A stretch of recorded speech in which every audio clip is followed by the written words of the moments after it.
अब इस नात के बाद मैं आप हजरात को बयान व खिताबत के उस संगीन माहौल में लिए चलता हूँ जहाँ हमारी इस्लाह का सामान और मुआशरे के अंदर फैली हुई गंदगियों और बुराइयों के लिए तिर्याक और हमारे घरों के अंदर आज जो नहुसत और आज जो बर्बादी के सामान हमारे घरों के अंदर दाखिल हो गए हैं और हमारी रूह को पलीद और गंदा कर रहे हैं, रूह को कैसे हम पाक करें उसका भी सामान मुहैया करने वाली इनकलाब आमेज़ शख्सियात जलवागर हैं।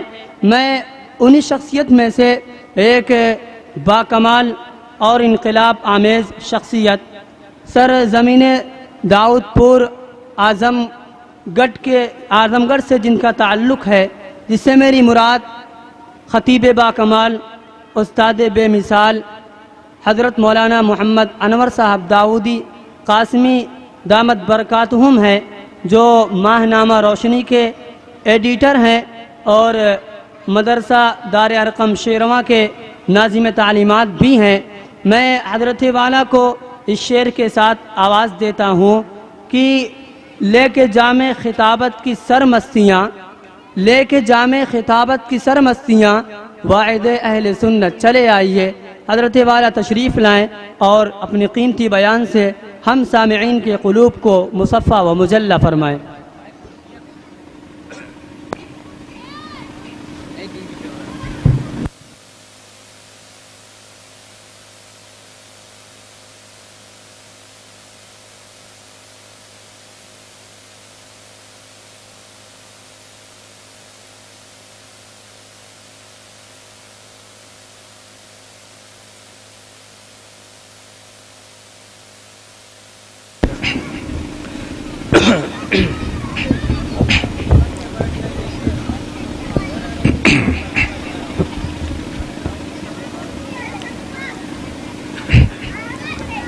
अल्हम्दुलिल्लाह नहमदुहु व नस्तईनुहु व नस्तगफिरुह व नुअमिनु बिही व नतवक्कलु अलैहि व नअऊज़ु बिल्लाहि मिन शुरूरि अनफुसिना व मिन सय्यिआति अअमालिना मन यहदिहिल्लाहु फला मुदिल्ल लहु व मन युद्लिलहु फला हादिय लहु वनशहदु अल्ला इलाहा इल्लल्लाहु वहदहु ला शरीका लह वनशहदु अन्न सय्यिदना व सनदना मुहम्मदन अब्दुहु व रसूलुहु व सल्लल्लाहु तआला अला खैरिल खल्क़ मुहम्मदिन व आलिहि व बारक व सल्लम तस्लीमन कसीरन कसीरा। अम्मा बाद, अऊज़ु बिल्लाहि मिनश शैतानिर रजीम, बिस्मिल्लाहिर रहमानिर रहीम।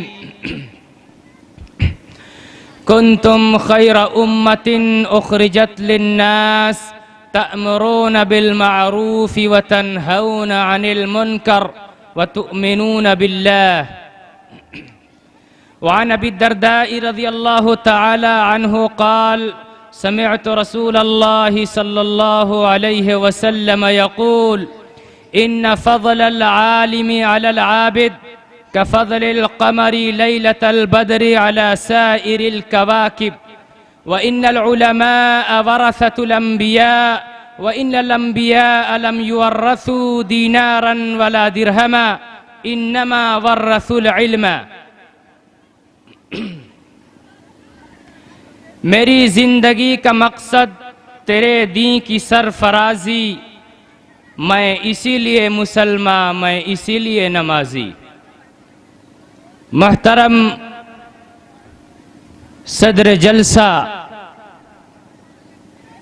हज़रात उलमाए किराम, मुअज़्ज़ज़ मेहमानाने गिरामी क़द्र और नौजवान साथियों, कोई बात शुरू हो उससे पहले आपसे एक गुजारिश, एक दरख्वास्त करना चाहूँगा। ये दीनी मजलिस है, जलसे के नाम पर हमारा और आपका इज्तिमा हुआ है। मैं आपसे छोटा हूँ लेकिन आपका भाई अपने बड़ों से एक दरख्वास्त करता है कि अदबी मजलिस का एक वक़ार और अदब ये होता है कि शुरू से बैठा जाए और ख़ाली जगहों को पुर करके बैठा जाए। अगर आप अपनी नशिस्त छोड़कर आगे से आकर बैठते हैं तो मेरी खुशी में इजाफा हो जाएगा और ये बात दीन के हवाले से, इस्लामी मजलिस के आदाब के हवाले से बेहतर होगी। और ये बीच में जो बच्चे दौड़ रहे हैं, जिम्मेदार हजरात उन्हें मुनासिब अंदाज में समझा दें और बैठा दें। मेरे भाइयों, हम जिस मजहब को मानते हैं, जिस दीन की पैरवी करते हैं, उस दीन और मजहब का नाम इस्लाम है और इसके मानने वालों को मुसलमान कहा जाता है।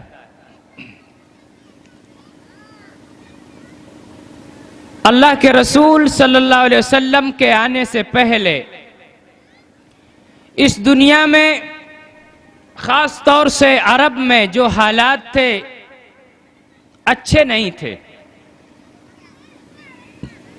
बुत परस्ती, लूट मार, लड़ाई झगड़े, रिश्वत, सूद, जिना, शराब, जुआ, एक दूसरे की इज्जतों को लूट लेना, एक दूसरे को मार डालना, उनके सामान को छीन लेना, जुल्मत थी, तारीकी थी, शिर्क था, अमनो अमान नहीं था। अल्लाह के रसूल सल्लल्लाहु अलैहि वसल्लम आए, अल्लाह ने आपको जिम्मेदारी दिया, आपको नबी बनाया कि लोगों को शिर्क की गिलाजत से निकालकर तौहीद की रोशनी में नहलाइए। लोगों का रिश्ता जो अपने खालिक से टूट चुका है, कट चुका है, उससे जोड़िए। जब अल्लाह के रसूल सल्लल्लाहु अलैहि वसल्लम ने लोगों को अल्लाह की तरफ बुलाया, इस्लाम की तरफ बुलाया, सच्ची और अच्छी बातें बतानी शुरू की, तो कुछ लोग आपके हाथ पे मुसलमान हो गए और ज्यादातर लोग आपके दुश्मन हो गए कि आप ऐसी बातें क्यों कहते हैं जिससे हमारी दुकानदारी बंद होने के करीब हो गई। आप ऐसी बातें क्यों बताते हैं जिससे हमारी सरदारी खतरे में पड़ गई। पेट का मसला है और धंधा चौपट हो रहा है। हम पैसे देते थे और सूद बढ़ा के लेते थे, रिश्वत का काम करते थे और गरीबों का इस्तेहसाल करते थे, वो हमारी सारी दुकान खतरे में है। ज्यादातर लोग आपके दुश्मन हो गए। और जो लोग मुसलमान होते उन्हें भी पकड़ा जाता और मुसीबतों में मुब्तला किया जाता, अज़ियतनाक सजाएं दी जाती, सताया जाता और ये कहा जाता कि जिस दामन को तुमने थामा है उस दामन को छोड़ दो। पहले जो अकीदा था, पहले जो मजहब था, उस पर लौट आओ तो चैन की जिंदगी गुजारोगे। लेकिन जो सच्चे दिल से कलमा पढ़ता था वो इस्लाम के दामन को छोड़ने के लिए तैयार नहीं होता था। बदन पर कोड़े बरसाए जाते, पानी को खौलाया जाता, उसमें फेंक दिया जाता, गले में फंदे लगा के कस दिए जाते और जुबान बाहर को आ जाती। तरह तरह से सख्त मजालिम अपनाए गए, परेशान किया गया, उनके खानदान को, उनकी फैमिलीज को, खुद उनको उनके घरों से निकाल दिया गया कि इस्लाम छोड़ दो। लेकिन वो लोग इस्लाम छोड़ने के लिए तैयार नहीं हुए।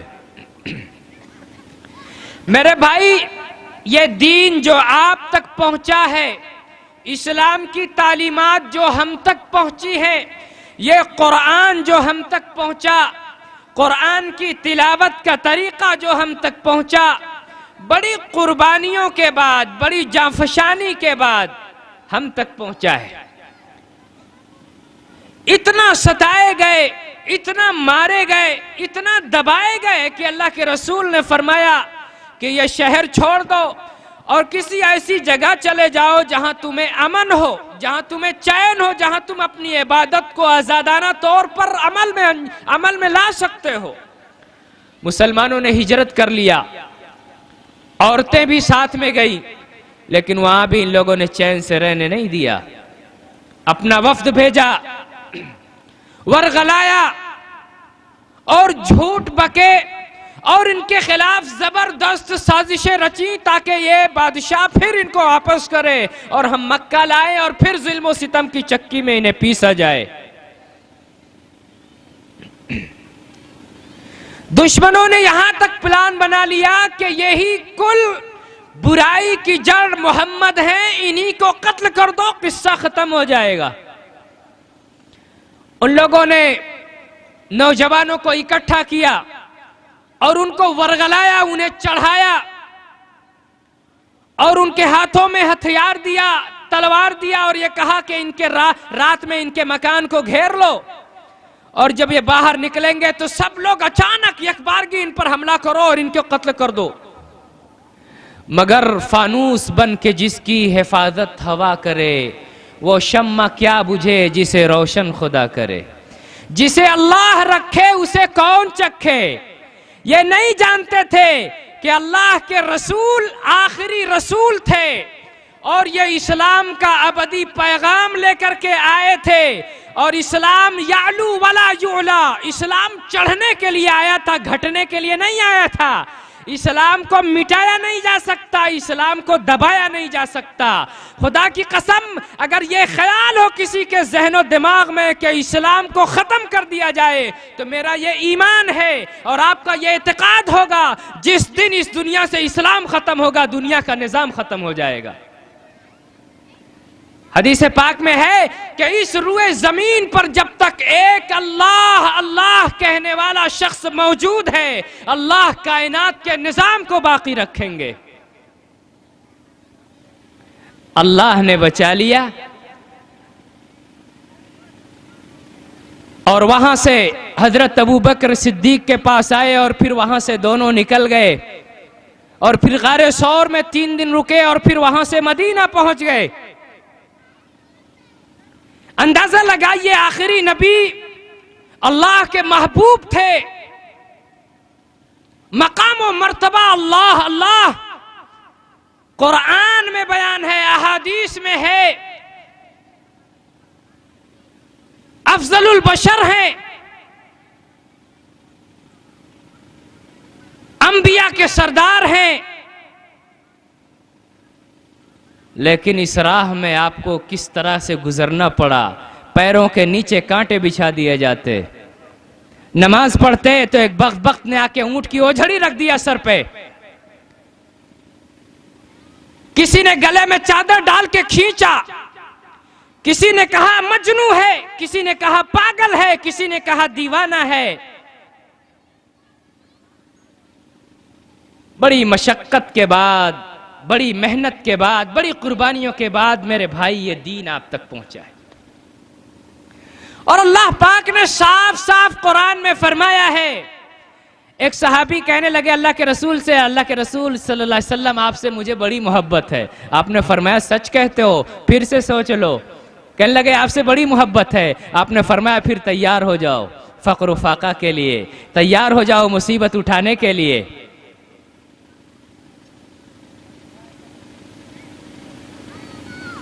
3 साल तक आप अलैहिस्सलाम के खानदान का बाइकाट किया गया। वादी शआब अबी तालिब में इनको महसूर कर दिया गया। बच्चे भूख से बिलबिलाते, फाके की फाके नौबत आ गई।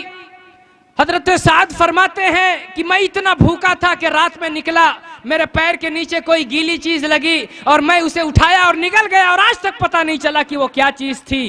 यही फरमाते हैं मैं निकला तो मुझे ऊंट की खाल की थोड़ी सी टुकड़ी मिली चमड़े की, मैंने उसको पानी में डाला, उसको कूटा और सफूफ बनाया और पी लिया। कोई तिजारती काफिला आता तो यही अबू जहल खड़ा होता, कहता उधर बेचने के लिए मत जाना, और अगर जाते हो बेचने के लिए तो डबल टिबल और रेट बढ़ा करके बेचना। जब वहां बेचने के लिए आता, 1 रुपए का सामान होता तो 20 और 50 रुपए मांगते, मुसलमान वापस हो जाते। बड़े मसाइब झेले, तब जाके ये नमाज आप तक पहुंची, तब जाकर ये कुरान आप तक पहुंचा, तब जाकर के ये रोजा आप तक पहुंचा, तब जाकर के अखलाक हसना आप तक पहुंचा, तब जाकर के तालीम माते नबवी आप तक पहुंची है।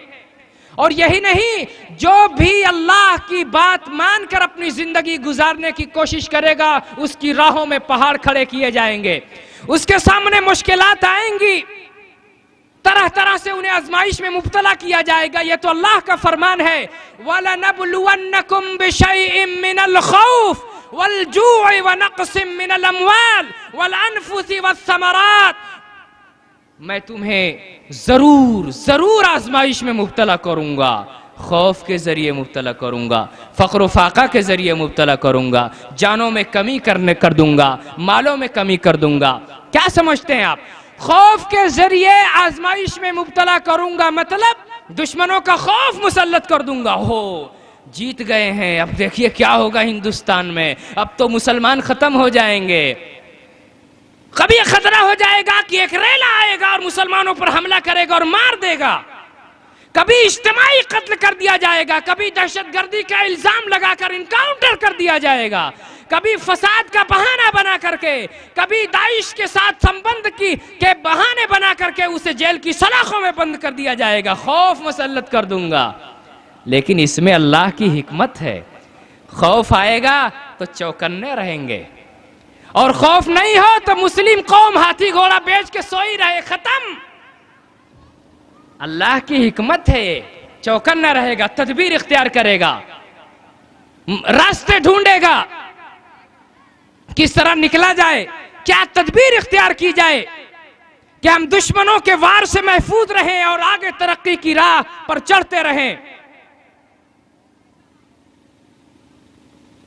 मसाइब आना है, मुश्किलात में घिरना है।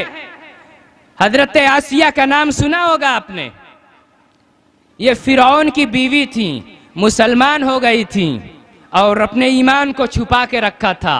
जादूगरों से मुकाबला हुआ मूसा अलैहिस्सलाम का, और अल्लाह ने मूसा अलैहिस्सलाम को जीत दिलाई, फिरौन हार गया।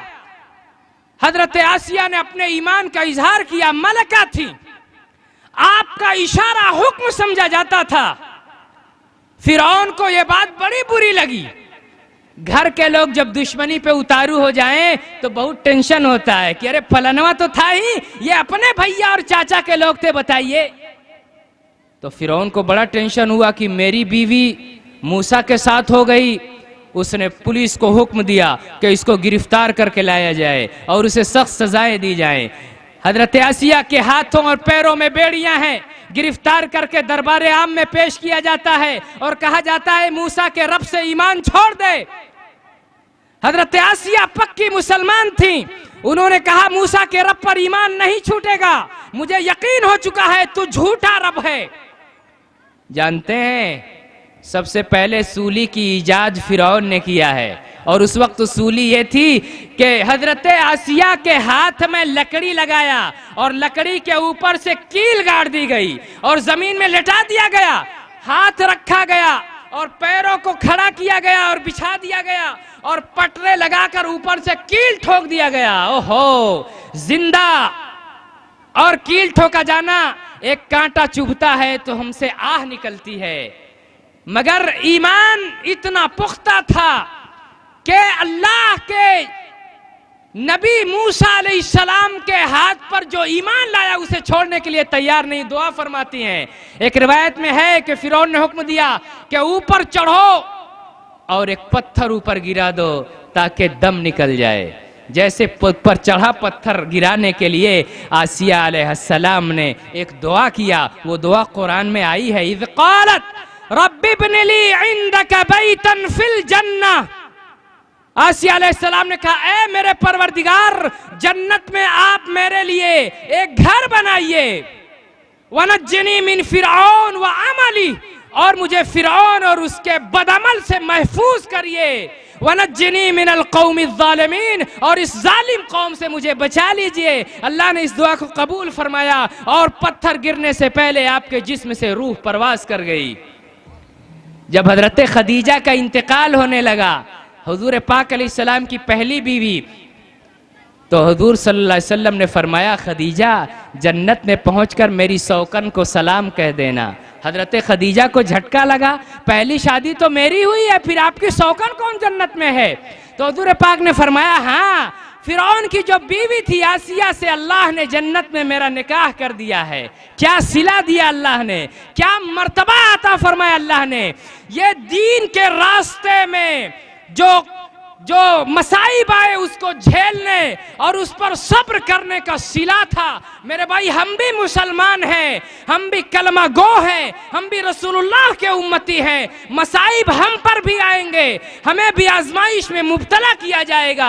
आजमाइश में मुब्तला किया जाना हमें परेशान करने के लिए नहीं है, बल्कि हमारे दर्जात को ऊंचा बनाने के लिए है। आप मिसाल से समझिए, आपके बच्चे को एक फोड़ा हुआ, आप उसे पकड़ के डॉक्टर के पास ले जाते हैं, कहते हैं डॉक्टर साहब इसका ऑपरेशन करिए। आपका बच्चा है, आपके जिगर का टुकड़ा है, हाथ पांव आप पकड़ते हैं और उसे दर्द होता है, वो चिल्लाता है, लेकिन आपको पता है अगर इस वक्त इस फोड़े का ऑपरेशन न किया गया तो ये नासूर बन जाएगा और आगे चल करके इसकी लाइफ को खतरा हो सकता है। मेरे भाई, अल्लाह आजमाता है अपने बंदों को, अल्लाह उनके मर्तबे को बुलंद करने के लिए आजमाता है ताकि खरा और खोटा अलग हो जाए। ये अंदाजा तो चले कि मुसीबत में कौन मुझको याद करता है, ये अंदाजा तो चले अल्लाह माल दे करके आजमाएगा और अल्लाह नेमतों में भर करके आजमाएगा, अल्लाह फक्र फाका दे करके आजमाएगा कि देखूं ये रिस्क जो देता है देने वाले को याद करता है या मालो दौलत के पीछे गुमराह हो जाता है।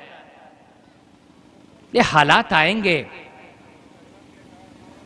इसलिए भाई, बड़ी कुर्बानी के बाद ये दीन आया है, तो अब हमारा क्या काम है? हमारा काम यही है कि जिस मेहनत और जिस रास्ते से और जिस कुर्बानी और खुलूस के बाद ये दीन हम तक पहुंचा है, ये दीन हम अपनी आने वाली नस्लों तक पहुंचाने वाले बन जाएं।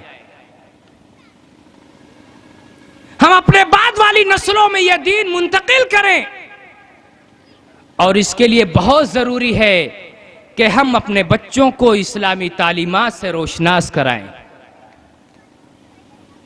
उनका माहौल, उनकी तरबियत इस्लामी हो, तब तो ये बच्चा सीख पाएगा, तब तो ये बच्चा जान पाएगा।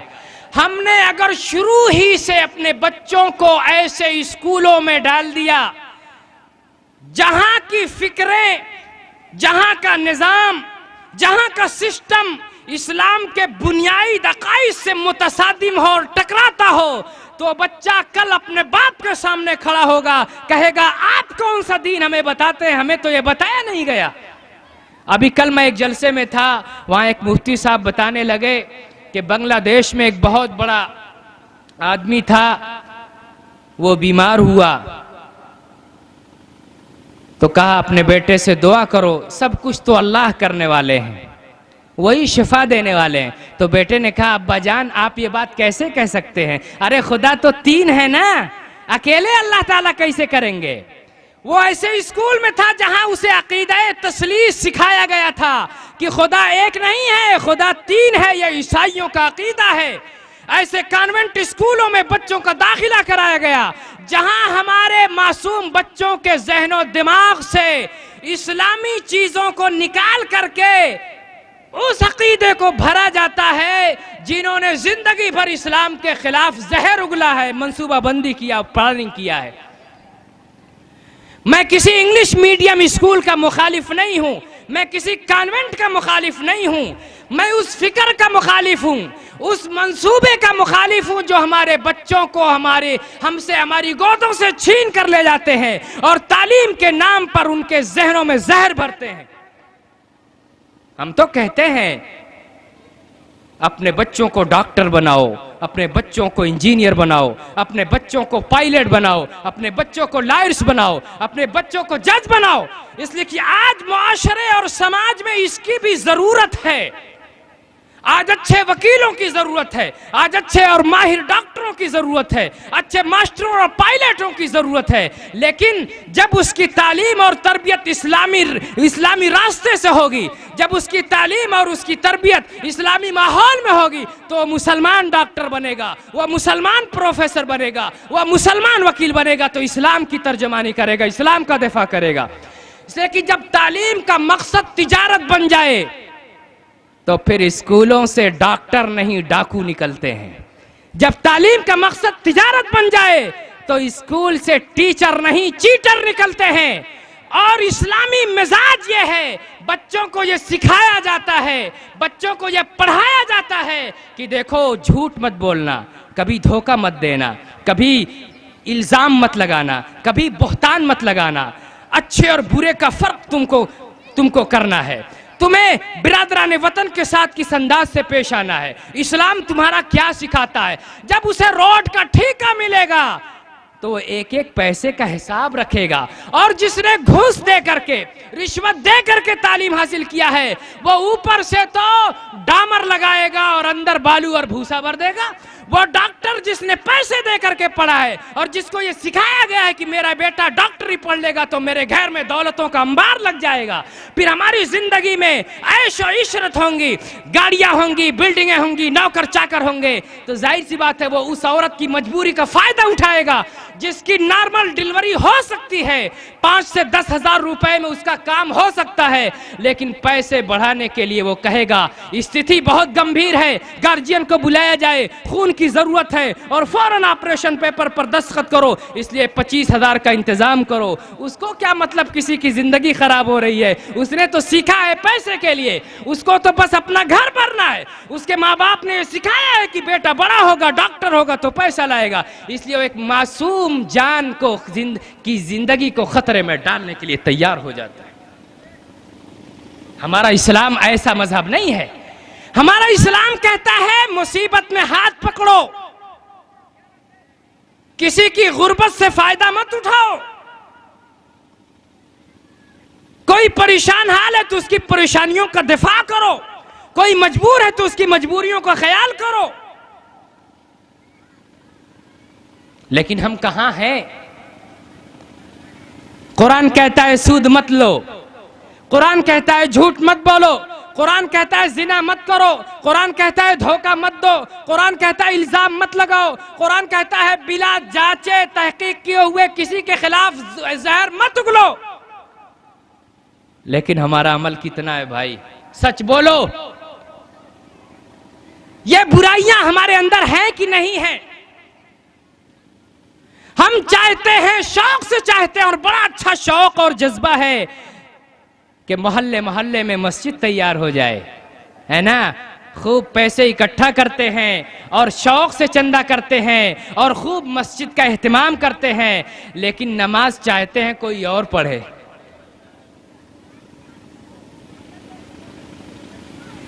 मदरसे में चंदा हम देने को तैयार हैं, लेकिन बच्चों को पढ़ाने के लिए तैयार नहीं है। तुम बेहतरीन उम्मत हो, तुम्हें इसलिए दुनिया में भेजा गया है ताकि जो गुमराह है, जो राह रास्त से भटके हुए हैं, उन्हें बुलाओ, राह रास्त पर लाओ, सीधा रास्ता दिखाओ, अच्छी बातों को बताओ और बुरी बातों से रोको।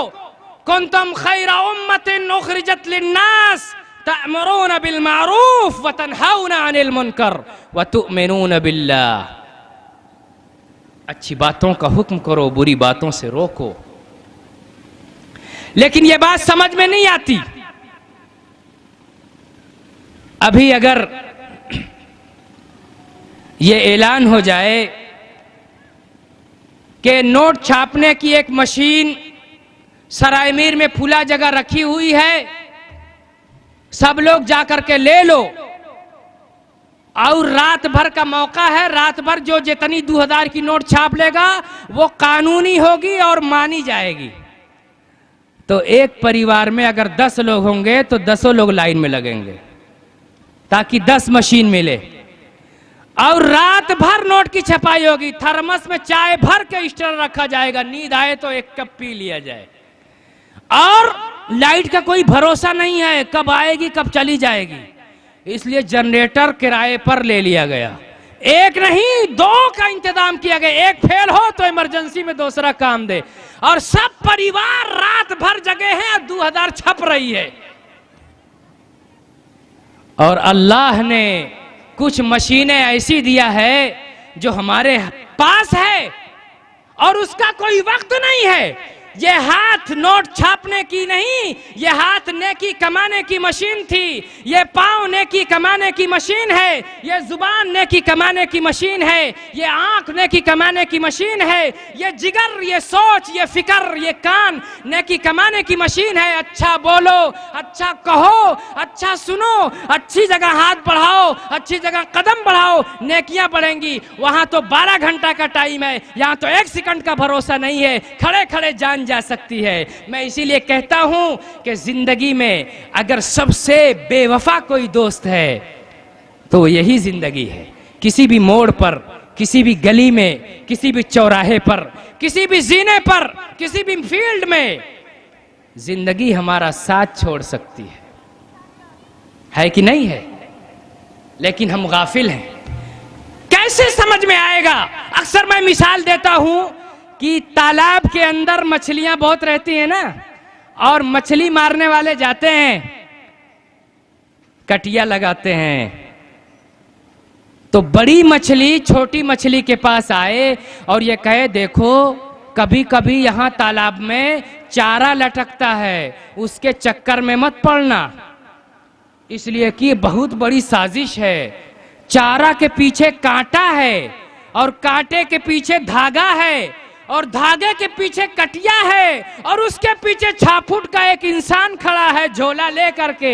जैसे फंसोगी बाहर पहुंच जाओगी उसके झोले में। और घर में एक औरत खड़ी है, सिल तैयार है, मसाला भी तैयार है, घिसाई होगी, रगड़ाई होगी और मसाला में डाले जाओगे और कढ़ाई में तल जाओगी। अब पूरे परानी लोग मिलके हजम कर जाएंगे, तुम्हारा पता भी नहीं लगेगा। उसको समझ में तो नहीं आएगा, वो कहेगा हैं हमको सिखाने आए हैं, इसलिए कि उसने तो खाली तालाब की दुनिया देखी, बाहर की दुनिया तो देखी नहीं। वो बाहर आएगी, लेकिन जैसे वो बाहर आएगी उसकी कहानी खत्म। अंडे में पलने वाला बच्चा, उसको कोई समझाए इसी में रहो, इसी में आफियत है, अगर बाहर निकलने की कोशिश करेगा 25-25 मंजिला इमारत होती है, 60-60 फुट का पेड़ होता है, मोटा मोटा हाथी का पांव होता है, और गिरेगा तो खत्म हो जाएगा। लेकिन उस बच्चे को समझ में नहीं आएगा, वो टोंट मारेगा और बाहर निकलेगा, और जहां बाहर आया उसकी कहानी खत्म।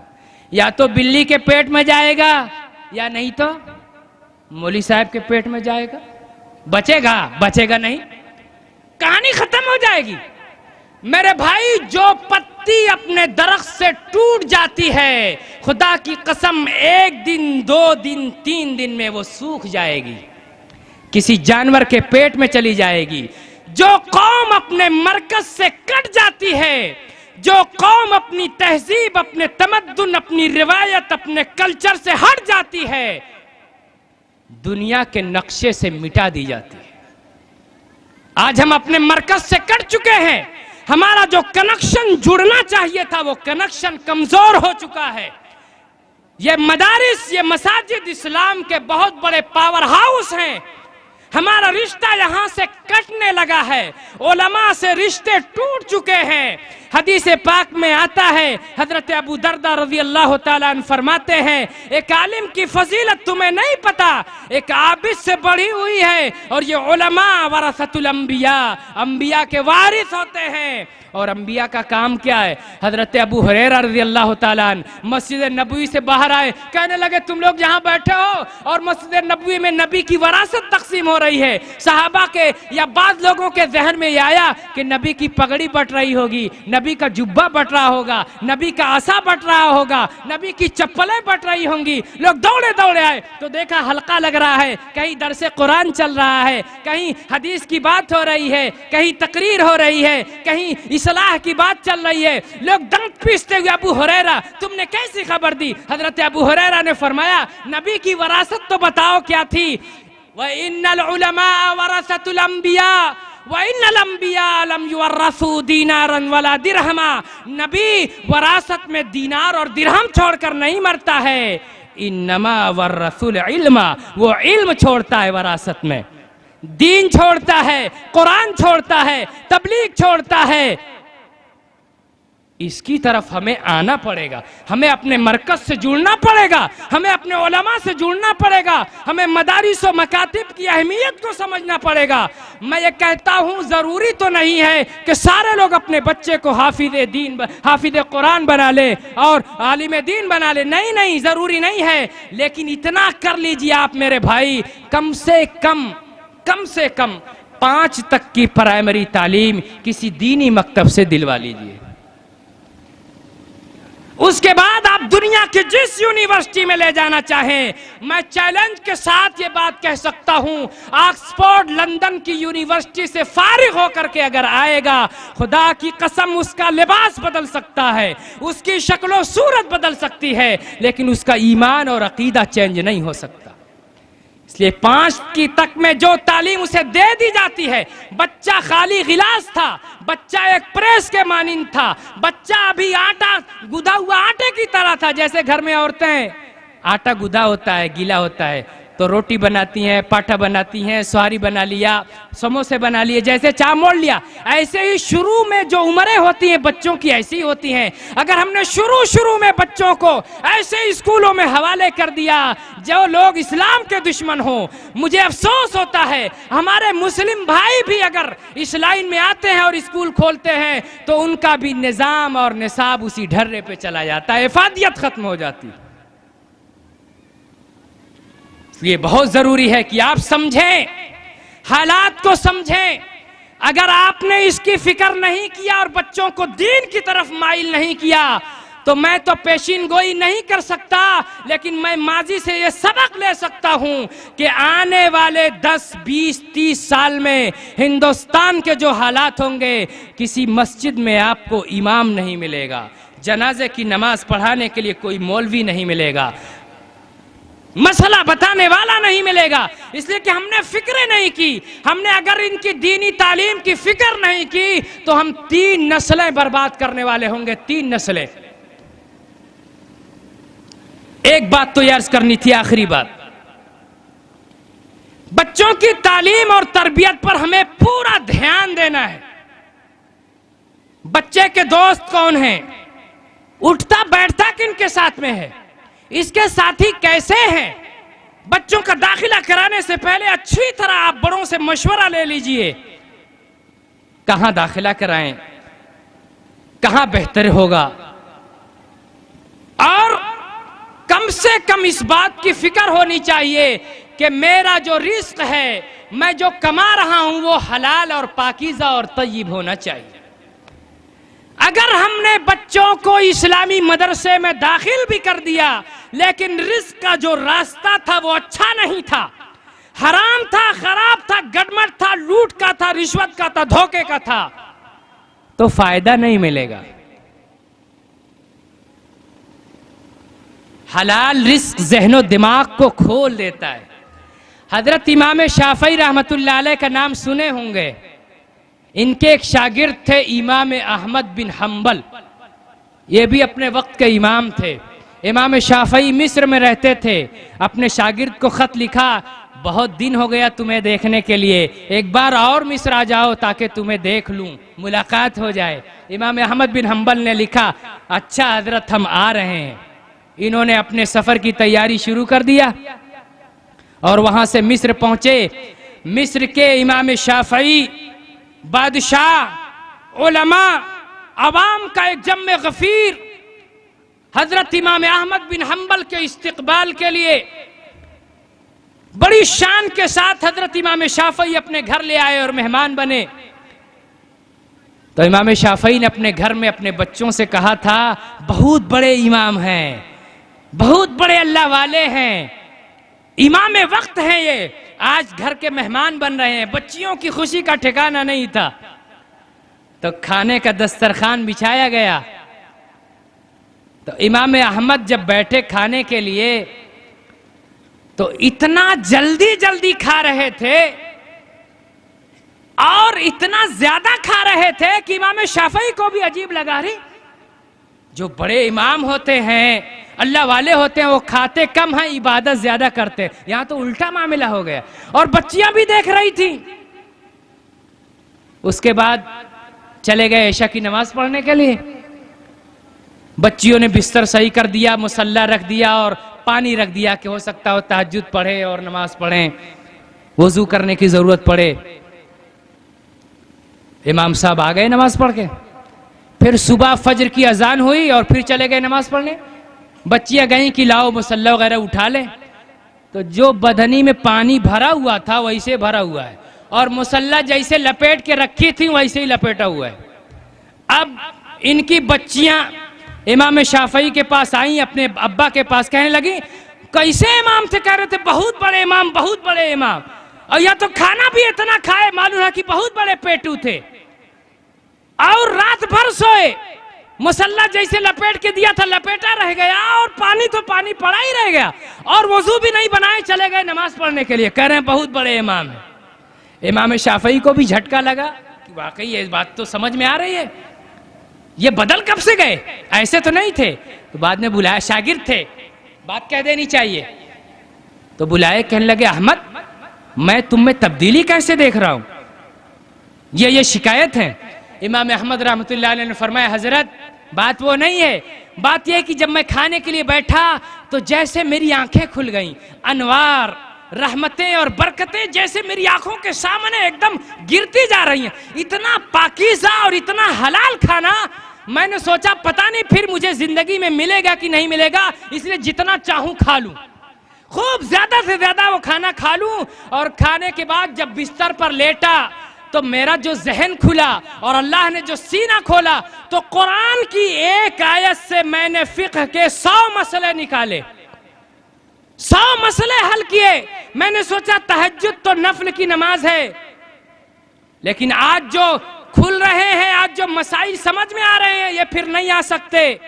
इसलिए रात भर मैं मसाइल में लगा रहा और मेरा इशा का वुदू बाकी रहा और फजर की नमाज इशा के वुदू से पढ़ा। अल्लाहु अकबर। ये हलाल खाने की बरकत है, हलाल रिस्क की बरकत है। हदीस पाक में आता है, हजरत अब्दुल्ला बिन उमर इसके रावी है, जिसने 10 दिरहम में या 10 दीनार में एक कमीज खरीदी, 9 दिरहम उसका हलाल का था, 1 दिरहम हराम का था, तो उसकी नमाज कबूल नहीं है। इसलिए मेरे भाई, दीन की तरफ मुतवज्जे होने की जरूरत है, अपने मरकज से जुड़ने की जरूरत है, उलमा से जुड़ने की जरूरत है, उनकी रहनुमाई के मुताबिक अपनी जिंदगी की गाड़ी को आगे बढ़ाने की जरूरत है। अगर हमने ये सिलसिला बंद न किया और अकाबिरीन अपने उलमा और अपने बुजुर्गान दीन के खिलाफ कोई रास्ता इख्तियार किया और ये चाहते हैं कि हम कामयाब हो जाएंगे, तो कान खोलकर सुन लीजिए, अभी और भी दरवाजे खुलने वाले हैं मसाइब के। अभी हिंदुस्तान हमने देखा कहां है, हिंदुस्तान की जो तस्वीर बनाई जा रही है, अगर आपने वक्त रहते हिकमत से काम नहीं लिया और बिरादराने वतन के ज़हनो दिमाग को साफ नहीं किया और इस्लाम की तालीमात के तई जो उनकी बदगुमानियां उसको दूर नहीं किया और खुद को तैयार नहीं किया, तो मेरे भाई मुल्क की जो सिचुएशन है हमारे लिए और भी बद से बदतरीन हालात आने वाले हैं। आप जिम्मेदार हैं, आप गार्जियन हैं, आप सरपरस्त हैं, बच्चों की तालीम के तई आपको फिक्रमंद होना चाहिए और यह तरबियत घर से शुरू होनी चाहिए, नहीं बल्कि गोद से शुरू होनी चाहिए। मैं आपसे एक सवाल करूं कि दुनिया का सबसे बड़ा मदरसा कौन सा है? शायद आपके जहन में आए मिस्र की जामे अजहर यूनिवर्सिटी, मैं कहूंगा गलत है। दारुल देवबंद गलत है, नदवतुल उलमा गलत है, जामतुल फलाह बिलरियागंज गलत है। सबसे बड़ा मदरसा बच्चे का मां की गोद होता है। जो तरबियत, जो तालीम मां देती है, उस वक्त जो बात उसके जहन में भरेगी वो कभी उसे भूल नहीं सकता। अभी कितने साल की बात है, मैं अपने बचपन में लौटता हूं। पीढ़ा जानते हैं ना, ठेठ भाषा, पीढ़ा मोढ़ा मचिया पे बैठ करके हम लोग चाय पीते थे और खाना खाते थे। अम्मी रोटी बेलती थी और अम्मा पारा याद करा देती थी, है ना। दूध पिलाने के लिए माएं वजू बना के आती थी। और आज मेरे भाई आंसू नहीं, पानी नहीं, खून बहते हैं, खून। माँ सीरियल देखती है और बच्चे को दूध पिलाती है। सच अगर ना कहूं तो मेरी जबान पकड़ लीजिए, लेकिन आप तो देखते हैं, मना क्यों नहीं करते। और ऐसा नहीं है कि ये खाली होम मिनिस्टर का मामला है, इसमें हम भी हैं, आप भी जिम्मेदार हैं। हम मना नहीं करते, बच्चों के एक रोने की आवाज पर हम उसे सीरियल भरा करके देते हैं। मेरी जहां दुकान है वहां एक दुकान और है, छोटी छोटी बच्चियां आती हैं, पर्चियों पर लिख करके हिंदी में फुलाना फुलाना गाना भर दीजिएगा। ये कौन लिखता है? ये घर की औरतें लिखती हैं, बाप को खबर नहीं है। कहां जा रहे हैं हम? बचपन में लौट जाइए, 10-20 साल पीछे लौट जाइए। क्या खुलूस था, कितनी मोहब्बत थी, कितनी दोस्ती और अपनायत थी, कितना प्यार था, कितना इखलास था। पड़ोसी पड़ोसी के साथ कैसे ताल्लुकात थे, गांव में कैसा बेहतरीन माहौल था, न इख्तिलाफ, न लड़ाई, न झगड़ा, है ना। पहले गन्ने आते थे कोलू में तो पूरे मोहल्ले में रसियाव बन जाती थी, है ना। 4 पेड़ आम के होते थे तो हर घर में आम पहुंच जाता था। आज पैदावार पहले से बहुत बढ़ी हुई है, लेकिन दिल सख्त हो गया है, बरकतें खत्म हो गई हैं। छुपा छुपा के पूरे घर वाले खा जाते हैं, पड़ोसी को पता नहीं चलता है। मैं अपने लिए नहीं कह रहा हूं, एक जनरल बात कह रहा हूं। ये है कि नहीं है? बचपन के स्कूल में आप लौट जाइए, क्या अपनायत थी। आप सच बताइएगा, नमाज की दुआएं, बहुत सारी मसनून दुआएं जो सुबह शाम पढ़ी जाती हैं, आपको बचपन वाले स्कूल में याद थी और आज भी याद है। आप नमाज पढ़ लेते हैं। आज का जो हाल है, शुरू से जो बच्चा हमने इस तालीम से दूर किया, खुदा की कसम, बच्चा सऊदी से आता है, जनाजे को रोक के रखा जाता है। माना कि जनाजे में दुआ फर्ज नहीं है, लेकिन वो उस बच्चे को बाप की मगफिरत करने के लिए दुआ याद नहीं, इसलिए कि हमने उसको वो माहौल नहीं दिया, हमने उसे वो अंदाज नहीं दिया। वो मुजरिम कौन है? आज हम कहते हैं बच्चे बात नहीं सुनते, बच्चे बेअदब हो गए हैं, बच्चे जुबान लड़ाते हैं। मैं कहता हूं आपने किया क्या है उनके साथ में? हजरत उमर फारूक की अदालत में मुकदमा आता है, बाप कहता है बेटा मेरा हक मारता है, मेरी बात नहीं सुनता है। हजरत उमर फारूक बुलाते हैं, कहते हैं मैं सुनता हूं तुम्हारे बाप की शिकायत है। कहता है इनसे पूछिए इन्होंने मेरा कितना हक अदा किया है। मेरा इन्होंने कोई हक अदा नहीं किया। हजरत उमर फारूक ने जब मामला पूरा सुन लिया तो मुकदमे को खारिज कर दिया। कहा जैसे तुमने अपने बेटे का हक दाया किया, ऐसे ही तुम्हारे बेटे ने तुम्हारा हक दाया कर दिया। मुजरिम कौन है? जिम्मेदार कौन है? हम हैं, आप हैं, समाज है, मुआशरा है। अगर कोई मकतब में ले जाता है पढ़ाने के लिए तो दूसरे लोग, अगर कोई मालदार भी जाता है कि चलो वहां पढ़ा ले, कहते लगता है कड़की आ गई है ना। समाज भी जिम्मेदार है। क्या सोच है? जनरल बात बताऊं, नमाज पढ़ने के लिए किसी तरह बेचारा एक आदमी गया मस्जिद में, और तब मिट्टी का बधना चलता था और वुजू बनाते हुए बधना उसके हाथ से छूट गया, फूट गया।